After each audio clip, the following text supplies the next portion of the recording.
Seiring peredaran zaman dan kepesatan ekonomi, teknologi drone juga dikhawatiri akan mengancam keselamatan ruang udara negara. Pemodenan drone terutama dalam ketenteraan akan membawa kepada pengeluaran drone yang berupaya terbang pada altitud yang lebih tinggi selain mampu mengoptimum kuasa agar kekal aktif untuk jangka masa yang lebih lama. Kemajuan teknologi drone akan memberi manfaat kepada negara yang mempunyai keupayaan dan kepakaran membangunkannya. Namun, sebaliknya, bagi negara yang kekurangan sumber yang diperlukan kerana mereka akan dipantau dan diintip tanpa disedari selain terdedah kepada serangan.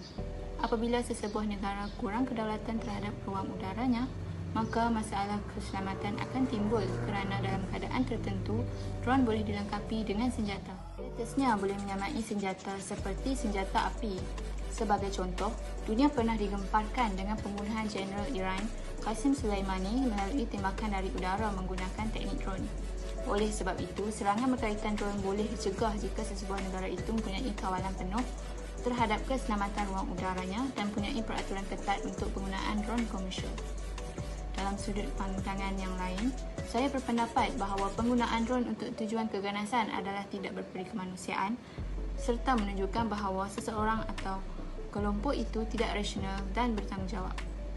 Justru itu, sikap sebegini wajar dipantau dan dicegah kerana dapat memberi dampak yang serius, khususnya kepada masyarakat.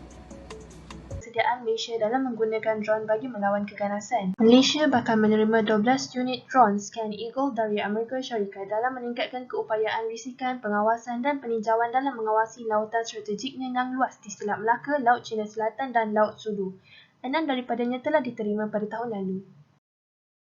Penggunaan drone berjaya meningkatkan keberkesanan pemantauan sepadan dan pencerobohan pendatang asing tanpa izin melalui Operasi Benteng dengan membawa kepada 55 tangkapan sejak digunakan pada Jun sehingga Disember pada tahun lalu. Polis Diraja Malaysia melalui unit drone Pasukan Gerakan Udara bersama Angkatan Tentera Malaysia telah menggunakan drone yang berupaya memberikan siren amaran dan nasihat kepada masyarakat untuk mematuhi PKP dalam 3 bahasa, iaitu bahasa Melayu, bahasa Mandarin dan bahasa Tamil di kawasan-kawasan merah pada awal tahun ini. Baru-baru ini, Tentera Laut Diraja Malaysia melangkah sejarah dengan pembentukan skuadron pertama pesawat tanpa pemandu UAV yang berpangkalan di TLDM Sepanggar, Kota Kinabalu, Sabah. Kami berpendapat bahawa Malaysia masih berada di peringkat awal dalam kesediaannya untuk melawan keganasan dengan menggunakan drone. Langkah-langkah menangani penggunaan drone yang bertujuan keganasan di Malaysia. Pihak kerajaan perlu mengetatkan undang-undang yang berkaitan dengan drone seperti mengenakan denda. Tahap keselamatan di ruang angkasa negara perlu ditingkatkan. Angkatan Tentera perlulah sentiasa mengawasi ruang angkasa negara. Pendedahan penggunaan drone yang betul perlu disampaikan kepada orang ramai supaya mereka boleh melaporkan sebarang penerbangan drone yang mencurigakan.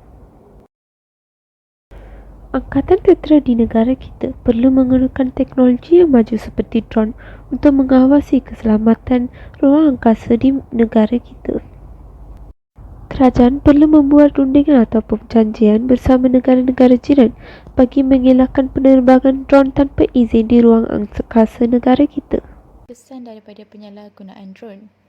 Kesan yang pertama adalah ia akan melanggar privasi individu kerana berkemungkinan individu tersebut diambil gambar dan dirakam.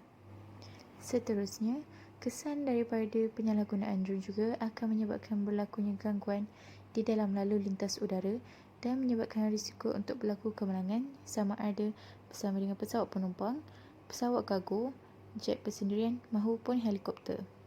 Selain itu, kesalahan penggunaan drone juga akan menggugat keselamatan orang awam. Ini kerana pada bila-bila masa sahaja drone itu boleh terhempas dan mengenai kepada orang awam di sekitar. Tambahan lagi, kesan penyalahgunaan drone juga akan menimbulkan kebimbangan kepada para penumpang setiap kali mereka menaiki pengangkutan udara. Antara kesan lain adalah ia membolehkan pihak musuh untuk memperoleh dan menyebarkan maklumat sulit negara. Impak daripada itu, pihak musuh akan mengetahui kelemahan di dalam sistem, seterusnya akan memberikan ancaman kepada negara secara keseluruhan. Kesimpulannya, Kerajaan Malaysia perlu meningkatkan sistem pertahanan negara untuk memastikan keselamatan orang awam terjamin dan membuat persediaan yang mencukupi untuk menggunakan drone sebagai salah satu teknologi pertahanan negara.